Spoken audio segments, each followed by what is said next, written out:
இப்போ நம்ம பார்க்குறது பார்த்தீங்கன்னா, ரெ ஃப்ரிட்ஜில் யூஸ் பண்ணக்கூடிய ஹீட்டர் காயிலுங்க. இப்போ தெரியும் பாருங்க உங்களுக்கு. இது ரெட் கலர் பார்த்தீங்கன்னா, ஹீட் வந்து ஆன் பண்ணிட்டேன். இப்போ ரெட் கலர் சூப்பரா எரிஞ்சிருக்கு. இப்போ நான் சப்ளை ஆஃப் பண்ணுறேன். அப்படியே பாருங்க, டல் ஆகுது பாருங்க. மறுபடியும் சப்ளை ஆன் பண்ணுறேன் பாருங்க.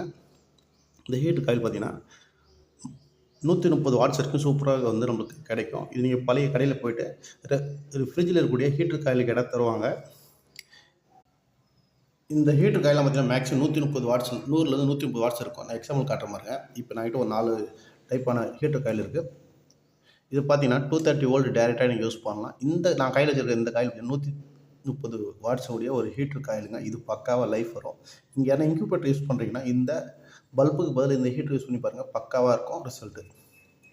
இதை நீங்கள் உடைச்சும் ஹீட்டிங் எலிமெண்ட்டு இந்த காயிலேருந்து எடுத்து வேறு சால்ரிங் அயனுக்கெலாம் யூஸ் பண்ணலாங்க. இந்த பதிவு உங்களுக்கு பிடிச்சிருக்கு, நம்ம அடுத்த பதிவு பார்ப்போம்.